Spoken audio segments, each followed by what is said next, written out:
നമസ്കാരം, news prime മലയാളത്തിലേക്ക് സ്വാഗതം. പശ്ചിമ ബംഗാളിൽ വോട്ടെണ്ണലിന് ഇനി മണിക്കൂറുകൾ മാത്രം ബാക്കി നിൽക്കെ നമുക്കറിയാം, മെയ് 4-ാം തീയതി രാവിലെ 8 മണിയോടുകൂടി വോട്ടെണ്ണൽ ആരംഭിക്കുന്നതോടുകൂടി ഈ എക്സിറ്റ് പോളുകളുടെയൊക്കെ കാലാവധി അവസാനിക്കുകയാണ്. അല്ലെങ്കിൽ എക്സിറ്റ് പോളുകളെ ആരാണ് വിശ്വസിക്കുന്നത്?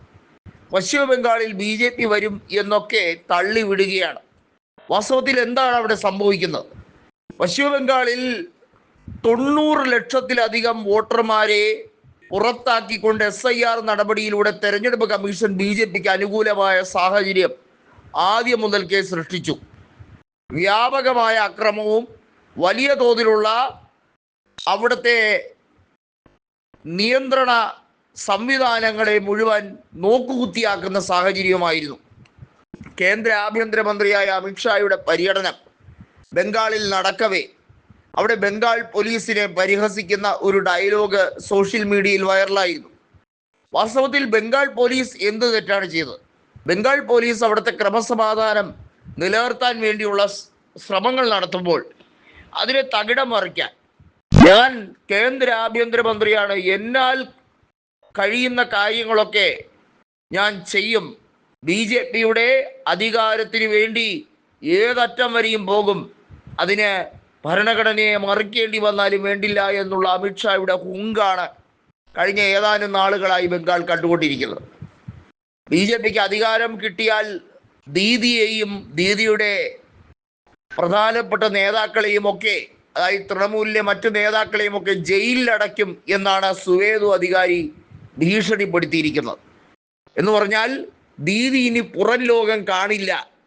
ബംഗാൾ മുഖ്യമന്ത്രിയായ മമതാ ബാനർജിയെ പുറം ലോകം കാണിക്കാൻ BJP ഇനി അനുവദിക്കില്ല എന്നൊക്കെയാണ് സുവേദു അധികാരി തട്ടിവിടുന്നത്.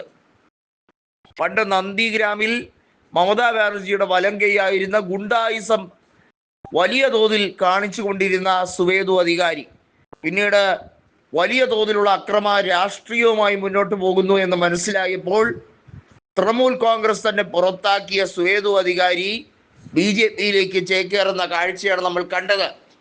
ഇക്കുറി സുവേദു അധികാരിയെ മുഖ്യമന്ത്രിയാക്കാൻ വേണ്ടിയുള്ള ശ്രമങ്ങൾ BJPയുടെ ഭാഗമായി നടക്കുന്നു എന്നും ബംഗാളിൽ ഒരു കാരണവശാലും മമത അവിടുത്തെ ന്യൂനപക്ഷങ്ങളെ കൂട്ടുപിടിച്ചുകൊണ്ട് അധികാരത്തിലെത്താതിരിക്കാൻ വേണ്ടിയുള്ള ശ്രമങ്ങൾ വിജയിപ്പിക്കുകയായിരുന്നു എന്നുമൊക്കെയാണ് തട്ടിവിടുന്നത്.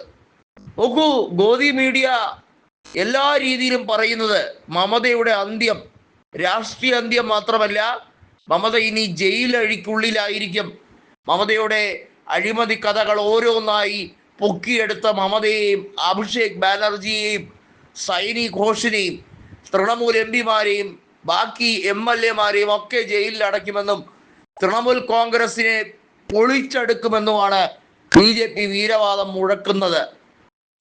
ബംഗാളിലെ മതനിരപേക്ഷരെയും ബംഗാളിലെ അവിടുത്തെ സെക്കുലർ വോട്ടുകളെ മുഴുവൻ തകർത്തു വാരുന്ന, അവിടുത്തെ സാധാരണക്കാരെ നോക്കുകുത്തിയാക്കുന്ന രീതികൾ BJPക്ക് അത്ര പെട്ടെന്നൊക്കെ അവലംബിക്കാൻ കഴിയുമോ എന്നാണ് സാധാരണക്കാർ ചോദിക്കുന്നത്.